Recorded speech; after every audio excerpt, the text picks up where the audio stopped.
అక్షరా chit funds యజమాని పేరాల శ్రీనివాస్ పై చర్యలు తీసుకోవాలని హనుమకొండలోని అక్షరా చిట్ ఫండ్స్ కార్యాలయం ఎదుట బాధితులు ఆందోళన చేపట్టారు.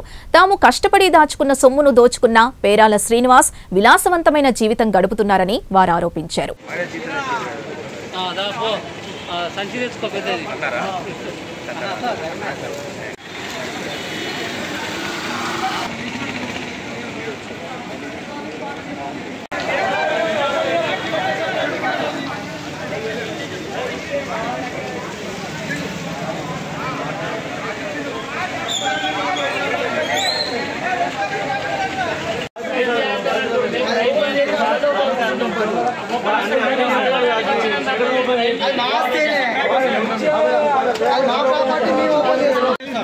దొంగ కంపెనీలు పెట్టారు.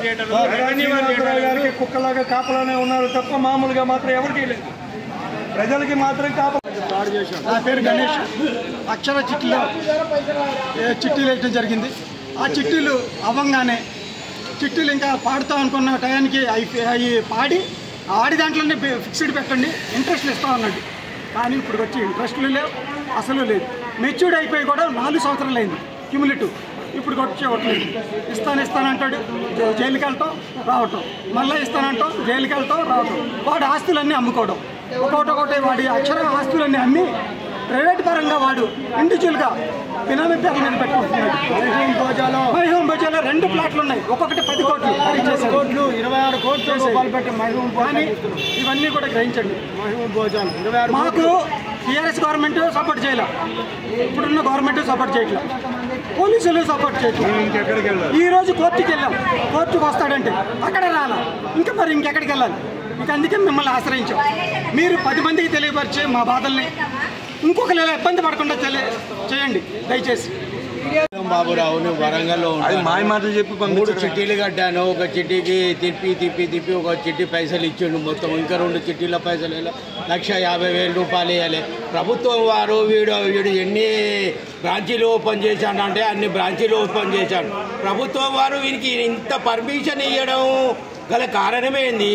ఇంతమంది వారికి ఓటేస్తారు, ఇన్ని పైసలు ఇస్తారు, ఇన్ని బ్రాంచీలు ఓపెన్ చేయడం వానికి సాధ్యపడుతుందా? ఇంతమంది దానిలో ఎంతమంది సభ్యులు ఉంటారు? 1000 మందా, 100 మందా? 100 మందికి ఒక కంపెనీ చేయాలి, ఒక ఆఫీస్ తయారు చేయాలి. ఎన్ని కంపెనీలు? 2,200 పైసలు ఏదో 100 పైసలు 200 పైసలు ఆఫీసులు పెట్టాడంట. ఏం చేస్తాను? ఇది ఆఫీసు వర్కర్కి పైసలు ఇవ్వాలి, మేనేజర్కి ఇవ్వాలి. ఇవన్నీ పైసలు ఎక్కడి నుంచి ఇచ్చిండు వీడు ఇన్ని సంవత్సరాల నుంచి? ఇది ప్రభుత్వం వారు వీరికి పర్మిషన్ ఇచ్చని ఎందుకు ఇస్తుంది? ప్రభుత్వం వాళ్ళు కూడా దీనిలో కుమ్మకయ్యి ఉన్నారని ఈ విషయాన్ని బట్టి తెలుస్తుంది.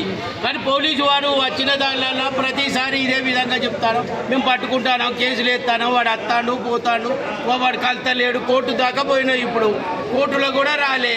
ఇంకా ఏం చేయాలి? కొందరు సీఎం దగ్గర పోయిండట, సీఎం కూడా లెటర్ ఇచ్చిండట, సీఎం దగ్గరికి కూడా అది కూడా కాలే.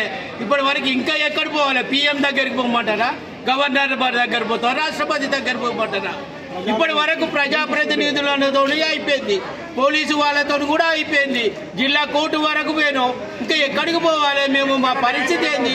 రూపాయి మేము అక్షరా బాధ్యతల వాళ్ళు మేమందరం కూడా ఒక 300 మంది వరకు ఖమ్మం నుంచి, కొత్తగూడ నుంచి, భద్రాచలం నుంచి, ఇటువైపు మణిపూర్ వాళ్ళ దగ్గర నుంచి స్టేట్ లెవెల్లో అందరం వచ్చాము ఇక్కడికి. అందరికీ కడుపు మంట ఉన్నది, రోగిస్టోళ్ళు ఉన్నారు, నాలాంటి వాళ్ళు హార్ట్ పేషెంట్ వాళ్ళు ఉన్నారు, ఇంట్లో ఇబ్బంది ఉన్న వాళ్ళు ఉన్నారు.